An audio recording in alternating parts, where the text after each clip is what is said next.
অনেকে এখন পরিচয় দিতে লজ্জা পাচ্ছি। মনে করেন এখন ঘরে ঘরে সাংবাদিক, পকেটে পকেটে সাংবাদিক। এমনও ঘর আছে 2-3 জন 4 জন 5 জন সাংবাদিক, স্বামী সাংবাদিক, বউ সাংবাদিক। এই অবস্থায় এখন হয়ে গেছে, বিশেষ করে মফস্বলে।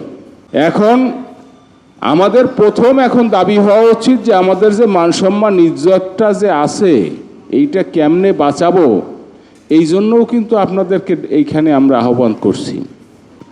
সরকারের যে উদ্যোগটা, সেই উদ্যোগটাকে আমরা সাধুবাদ জানাই যে সাংবাদিকদের নিবন্ধন করতে হবে। এখানে কোনো অন্য কোনো মত আমরা আশ্রয় দেব না। অনেকে ভাবতে পারেন যে এই নিবন্ধন তালিকা থেকে আমি কি বাদ পড়ে যাই নাকি। সুযোগ নেই ভাই, বাদ পড়ার সুযোগ নেই। এই কারণে সরকারের যে সংস্থা বা যে দপ্তর নিবন্ধন করবে, অবশ্যই সেই দপ্তরে আমাদের প্রতিনিধি থাকবে, জাতীয় প্রেস ক্লাবের প্রতিনিধি থাকবে, ইউনিয়নের প্রতিনিধি থাকবে, বড় বড় বিট ভিত্তিক যে সংগঠনগুলো আছে সেই সংগঠনের প্রতিনিধি থাকবে। না হলে তো এটা বাস্তবায়ন সম্ভব না। তো ওই প্রতিনিধিরা, মনে করেন আমরা 5 বছর যারা সাংবাদিকতা করি তাদের অটো নিবন্ধন হবে, সমস্যা নেই তো। এখন যিনি ঢাকা রিপোর্টার্স ইউনিটির মেম্বার, উনি তো কমপক্ষে 5 বছর সাংবাদিকতা করেই মেম্বার হয়েছেন, তো ওনার নিবন্ধনটা অটো হয়ে যাবে। হ্যাঁ, নতুন যারা আসবে তাদেরকে অবশ্যই নিবন্ধন পরীক্ষা দিয়ে নিবন্ধিত হইতে হবে। চিফ রিপোর্টারদেরকে একসাথে ডাকা ডিআরওর ক্ষেত্রে মনে হয় আমি আর শুনি নাই। এটা খুবই একটা ভালো চমৎকার একটা প্ল্যান, এটা খুব ভালো হয়েছে। এটার জন্য আমি মনে করি ডিআরইউ যদিও পেশাগত মানোন্নয়নের জায়গাটা থেকে এটা প্রতিষ্ঠিত হয়েছে, আমাদের এখনই ডিআরইউকে এটা সাংবাদিকদের যদি আর্থিক নিরাপত্তাটা নিশ্চিত না হয় এবং জীবনের নিরাপত্তা নিশ্চিত না হয়, তাহলে পেশাগত মানোন্নয়নের যতই আমরা কথা বলি না কেন তাহলে সেটা কাজ হবে না। এই জন্য ডিআরইউ যেহেতু পেশাদার সাংবাদিকদের বৃহত্তম সংগঠন হিসেবে, আমি মনে করি ডিআরইউকে এই ওয়েজ বোর্ড বেতন কাঠামো নিয়ে কথা বলতে হবে। সেটা কি ওয়েজ বোর্ডের ফর্মে হবে না অন্য কোনো ফর্মে হবে, ডিআরইউকে এটা নিয়ে সোচ্চার হতে হবে। পে স্কেলের সঙ্গে সঙ্গে তার সাথে সামঞ্জস্য রেখে সাংবাদিকদের বেতন বাড়ানোর সুনির্দিষ্ট কর্মসূচি ডিআরইউকে দিতে হবে। নানা চড়াই উচ্চাই ছিল, কিন্তু একদিনও নির্বাচন 30শে নভেম্বরের পরে হয়নি। সো এটা আমাদের বড় একটি সাকসেস, গণতান্ত্রিক একটি উপায়ের, মানে বাংলাদেশের বা কোনো দেশে গণতন্ত্র না থাকলেও ঢাকা রিপোর্টার্স ইউনিটিতে গণতন্ত্র ছিল, এটা বলা যায় আর কি। প্রায়শই দেখি যে ছোটো ছোটো সংগঠন, আমরা যারা বিট ভিত্তিক সংগঠন করি, তাদের একটা প্রোগ্রাম হলে দেখবেন পরের দিন ওই বিটের রিপোর্টার কিন্তু রিপোর্টটা খুব ভালোভাবেই দেয়। সবাই তো ডিআরইউ সদস্য, কিন্তু নিউজটা কিন্তু কেউ হাউজে আমরা জমা দেই না। কে করবে কে করবে না এই হয়তো দোটানায় থাকি আমরা। দিন শেষে আসলে ঢাকা রিপোর্টার্স ইউনিটির কাভারেজটা খুবই পুর। যে এখানে যে এআই ট্রেনিংটা হয়েছিল, এই ট্রেনিংটা আমি করেছি এবং খুবই উপকৃত হয়েছি। তো ভবিষ্যতে আসলে এই ট্রেনিংগুলো মানে চালু রাখা খুবই দরকার। ডিআরইউ সাম্প্রতিক সময় যে ধরনের প্রশিক্ষণ কর্মশালা বাস্তবায়ন করেছে, একই সঙ্গে বেশ যে কোনো ক্রাইসিসে সাংবাদিকদের, বিশেষ করে নিকট অতীতে যে জ্বালানি সংকট ছিল সেক্ষেত্রেও অনেক গুরুত্বপূর্ণ ভূমিকা ডিআরইউ রেখেছে।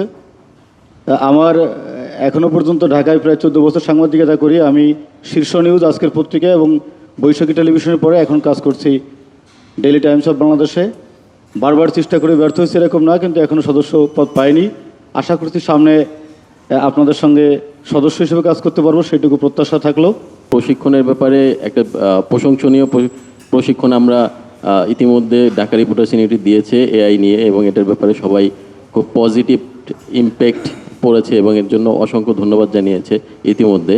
আমার মনে হয় এই ধরনের প্রশিক্ষণগুলোতে আরও বেশি মনোযোগীভাবে আর এই ধরনের প্রশিক্ষণগুলো আরও বেশি দেওয়ার ব্যাপারে আরও উদ্যোগী হবেন। এখানে আমরা যেটা করতে চাই, আমাদের উন্নয়ন তো হবেই, পাশাপাশি আমাদের সন্তানদের জন্য অঙ্কের ভীতি এবং ইংরেজির ভীতি আমরা কাটাতে চাই। আমি যেহেতু প্রশিক্ষণ সম্পাদক, সে কারণে এই বিষয়টা নিয়ে আমি একটু বেশি চিন্তা করছি অনেকের চেয়ে। সবাই আমাকে সহযোগিতা করছে।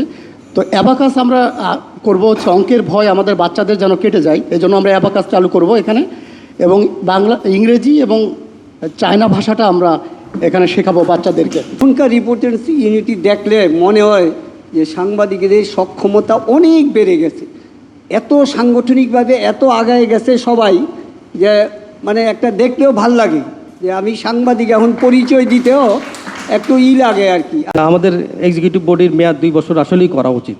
হ্যাঁ, এটা হলে ভালো হবে, আপনাদের প্ল্যান করতে ভালো হবে। এই আর কি। আর ডিআরইউর অবশ্যই আত্মনির্ভরশীল হতে হবে। আমি চাই যে দীর্ঘদিন থেকে এটা বলতে চাইলাম যে গভর্নমেন্ট থেকে ডিরেক্ট কোনো বাৎসরিক কোনো বাজেট এটা রাখা যায় কিনা ডিআরইউর জন্য, ফিক্সড একবারে, যে আমাদের যা খরচ হয় একটা আয় ব্যয় হিসেব করে তাদেরকে বলা, ফিনান্স মিনিস্ট্রিতে প্রয়োজনে দেওয়া, এটা করা যায় কিনা আমি বলবো। তার আগে একটা প্রস্তাব আসছে এখানে, আমি আমার অভিমতটা ব্যক্ত করতেছি যে আপনারা বলছেন যে সরকারের পক্ষ থেকে ডিআরইউর জন্য কোনো অনুদান নেওয়া বা এই জায়গায় আমার একটা অবস্থান হলো, সাংবাদিকতা হলো সবসময় এস্টাবলিশমেন্টের সঙ্গে যুদ্ধ করা। তো আপনি যার সঙ্গে যুদ্ধ করবেন তার কাছ থেকে অনুদান নিয়ে আপনি এই পেশায় কিভাবে মাথা উঁচু করে থাকবেন? আর নতুন সাংবাদিক যারা আসলো, নতুন মেম্বার যারা আসলো, তাদের সাথে সিনিয়র যারা ভালো তাদের সাথে আমাদের ট্রেনার বাইরে থেকে আনা লাগবে না। আমাদের ডিআরইউতে অনেক পুরস্কারপ্রাপ্ত সাংবাদিক আছে, অনেক ভালো সাংবাদিক আছে। হ্যাঁ, তো তারা একটা ট্রেনিং সেশন করতে পারে। যে ডেন্টাল ক্যাম্প হয় কিংবা ডায়াবেটিক চেক আপ, এগুলো খুবই কাজের এবং অনেকেই দেখছি যে তাদের মা বাবাকে নিয়ে আসে, ফ্যামিলি। এইটা আপনারা চালু রাখবেন, কারণ এটা অনেকের জন্য সহজ হয় না, বাট এটা খুবই ভালো একটা উদ্যোগ। কারণ এখানে যাদেরকে ডাকছেন, যারা চিফ রিপোর্টার বা রিপোর্টারও যারা থাকেন, আমার মনে হয় ম্যাক্সিমামই আমরা ডিআরইউর সদস্য। আমাদের সবারই আসলে আন্তরিকতার ঘাটতি আছে যে ডিআরইউর একটা নিউজ ছাপানোর ক্ষেত্রে বা পাওয়ার ক্ষেত্রে এই জায়গাটাতে আমরা চাইলেই এই এফোর্টটা দিতে পারি, তাহলে এই সংকটটা এটা কোনো বড় ইস্যু না। আমরা চাইলে এটা সবচেয়ে বেশি কাভারেজ যে কোনো প্রোগ্রামের আমরা ডিআরইউ প্রোগ্রামে দিতে পারি। এই আন্তরিকতাটা আমাদের ঘাটতি আছে। আমরা বিশ্বাস করি আজকে ঢাকা রিপোর্টার্স ইউনিটির কার্যনির্বাহী সদস্য যে উদ্যোগ নিয়েছেন, আমার মনে হয় এটা আজকে থেকেই এটা আরও অনেক বেশি ভালো কাভারেজ ডিআরইউ প্রোগ্রামগুলো পাবে। আগামী দিনে ভর্তুকি কমিয়ে আমরা আমাদের স্বাবলম্বী হব, আমাদের সক্ষমতা বাড়াবো। এই ক্ষেত্রে আমরা যার অবস্থান থেকে ডিআরইউকে শক্তিশালী করতে ভূমিকা রাখবো। প্রশিক্ষণ হচ্ছে, এবছর ভালো প্রশিক্ষণ হয়েছে। আমি একটা প্রশিক্ষণ অংশ নিয়েছিলাম, এই প্রশিক্ষণটা কন্টিনিউ হয়, এটা আমার পরামর্শ আর কি। আপনারা যে আমাদের মৃত বা মরহুম সদস্য যারা আছেন তাদের পরিবার বা সন্তানদের আপনারা যে শিক্ষাবৃত্তিটা দিচ্ছেন, সেই শিক্ষাবৃত্তিটা আপনারা অক্টোবর, নভেম্বর বা ওই সময়ে আপনারা দেন। সেটা কিন্তু শিক্ষাবর্ষ শেষ হয়ে যাচ্ছে। এটা কি একটু আগে আনা যায় কিনা, মে জুন বা এর মধ্যে দেওয়া যায় কিনা, তাহলে পরিবারের এই টাকাটা একটু কাজে লাগে আর কি। আমাদের কাভারেজটা দেওয়া আমাদের দায়িত্ব। আমিও এটা মনে করি। আমার মনে হয় যে আমাদের ঢাকা রিপোর্টার্স ইউনিটি আমাদের চিফ রিপোর্টারদের নিয়ে একটা গ্রুপ করতে পারে, চিফ রিপোর্টারদেরকে, যাতে স্পেসিফিক ওই জায়গাটাতে প্রেস রিলিজ দিলে যাতে আমাদের চিফ রিপোর্টাররা দায়বদ্ধ থাকে।